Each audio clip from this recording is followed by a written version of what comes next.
건강검진에서 지방간 진단받고 밤잠 못 이루시는 분들 잠깐만 손 들어보세요. 안녕하세요. 40년 동안 환자분들과 함께 해온 할아버지 의사 이대식입니다. 지난주에도 60대 후반 어머님 한 분이 오셨어요. 건강검진 결과지를 꼭 붙들고 오시더니 선생님 지방간이래요. 이제 어떻게 해야 하나요? 하시면서 눈물을 글썽이시더라고요. 여러분도 혹시 이런 마음 아니신가요? 지방간이라니 술도 안 마시는데 왜 나한테? 이제 좋아하는 음식은 다 포기해야 하나? 몸이 무겁고 피곤한 게 지방간 때문인가? 치료비가 많이 들까? 가족들에게 짐이 되는 건 아닐까? 혹시 이런 증상들 있으신가요? 특별히 무리하지 않았는데도 쉽게 피곤해진다. 오른쪽 갈비뼈 아래가 묵직하다. 소화가 예전만 못하고 속이 더부룩하다. 체중이 늘었는데 특히 배 부분에 살이 붙었다. 혈압이나 혈당 수치가 조금씩 올라가고 있다.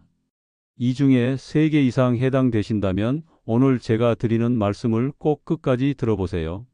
하지만 여러분 걱정 마세요. 지방간은 충분히 개선 가능한 문제입니다. 제가 진료실에서 만난 수많은 어머님들이 올바른 방법으로 건강을 되찾으셨거든요. 오늘 1분만 더 투자해서 들어보세요. 여러분의 나이와 생활 패턴에 맞는 개인별 맞춤 해결법까지 모두 알려드릴게요. 지방간이 무엇인지 아주 간단하게 설명해 드릴게요.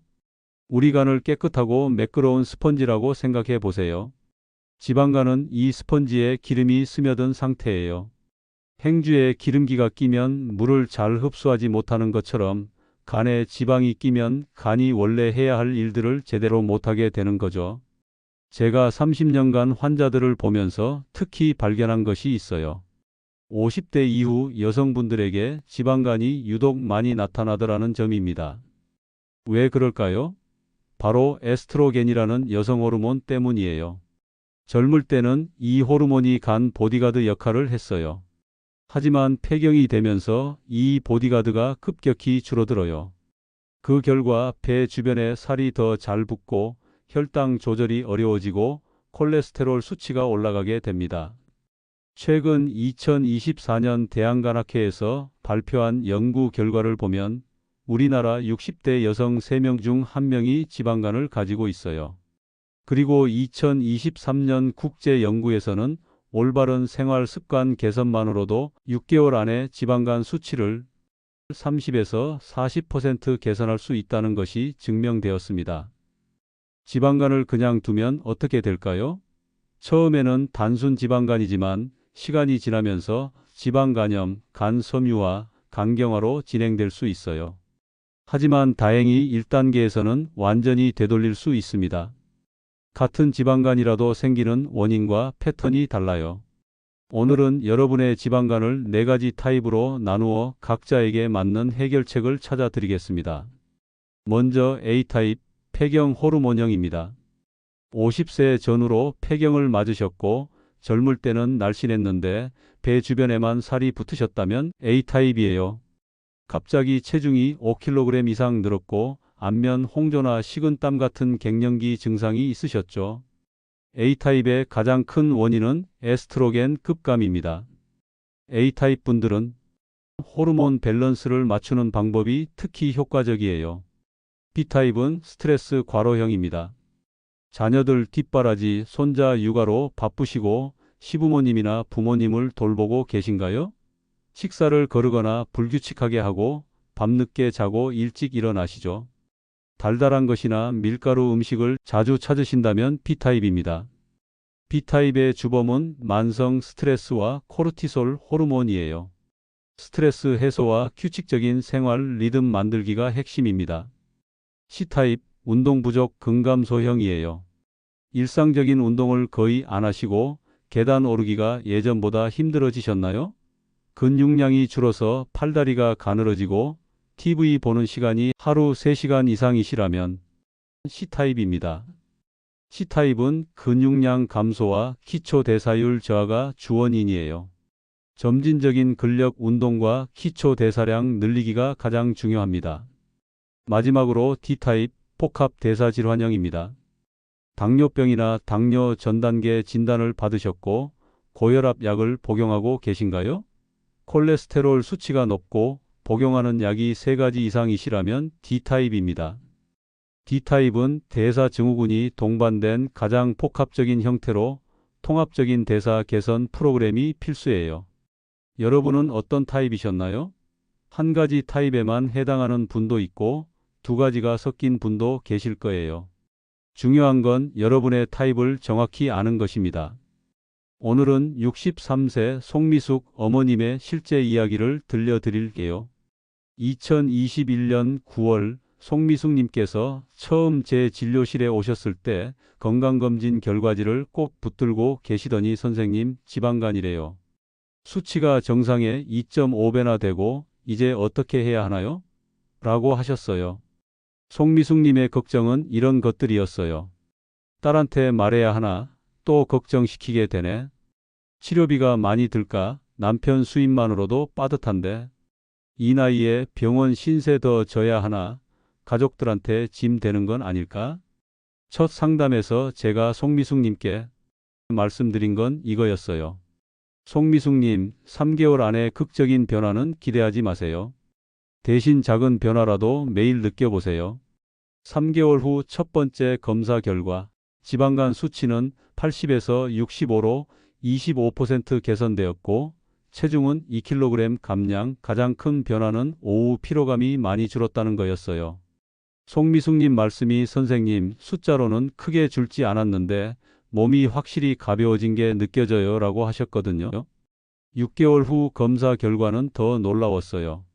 지방간 수치는 65에서 45로 거의 정상 범위가 되었고 체중은 총 4kg 감량, 혈압과 콜레스테롤도 모두 개선되었어요. 가장 큰 변화는 밤에 잠을 푹 자게 되었다는 거였죠. 1년 후 검사 결과 지방간 수치는 45에서 35로 완전 정상이 되었고 체중은 총 6kg 감량, 혈압약 용량도 반으로 줄였어요. 가장 큰 변화는 등산 모임에 참여할 만큼 체력이 향상되었다는 것이었습니다. 송미숙님도 순탄하지만은 않으셨어요. 4개월 차에는 정체기가 와서 의욕이 떨어졌고 7개월 차 명절 때는 원래 식습관으로 돌아가서 잠시 수치가 올랐어요. 추운 겨울엔 운동하기 싫어서 한 달간 운동을 거의 안 하기도 했죠.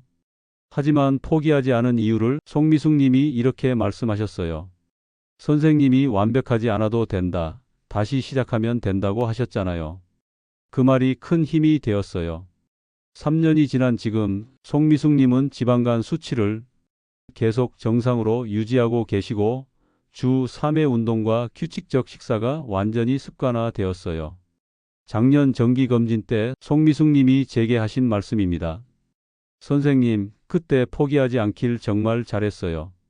처음엔 이 나이에 뭘 해봐야 라고 생각했는데 지금 생각해보니 60대가 시작점이었던 것 같아요. 지금부터 말씀드릴 방법들을 실천하시기 전에 꼭 기억해 주세요. 무리하지 마세요. 천천히 하나씩 해보세요. 60대가 넘으신 분들은 몸이 변화에 적응하는데 시간이 필요해요. 먼저 식단 관리법입니다. 갑자기 서양식으로 바꾸실 필요 없어요. 우리가 평생 먹던 한식이 가장 좋습니다.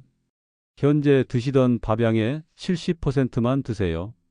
흰 쌀밥에서 잡곡밥으로 천천히 변경하되 첫 주는 8대2, 둘째 주는 7대3 비율로 해보세요. 하루 3끼에서 2끼 반으로 저녁은 평소의 절반량으로 드세요.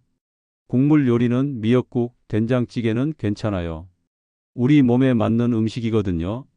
다만 국물은 건더기 위주로 국물 자체는 적게 드세요. 라면, 컵라면은 월 2회 이하로 제한하시고요. 추천 반찬은 나물 무침류, 두부 요리, 생선 조림이고 젓갈류나 장아찌는 염분이 많으니 조심하세요. 완전 금지는 없어요. 좋아하시는 반찬도 양만 줄여서 드시면 됩니다. 당뇨약 복용 중이시면 식사량 조절 전 반드시 담당의와 상의하시고 급작스런 체중 감소, 월 3kg 이상은 위험 신호예요. 효과는 2에서 3주 후 속 더부룩함이 개선되고 6에서 8주 후 혈액검사 수치 개선이 시작됩니다. 운동법입니다. 헬스장 갈 필요 없어요. 집에서 TV 보면서 할 수 있는 운동이면 충분합니다. 첫 한 달은 의자 운동부터 시작하세요. 앉아서 발목 돌리기 10회씩 좌우, 의자 잡고 일어서기 5회, 무릎이 아프면 3회부터 앉아서 팔 벌리기 10회. 하루 2번, 아침 저녁 각 10분씩 해보세요. 무릎이나 허리 통증 있으면 즉시 중단하시고 숨이 많이 찰 정도로 하지 마세요. 어지러움 느끼면 바로 앉아서 휴식하세요.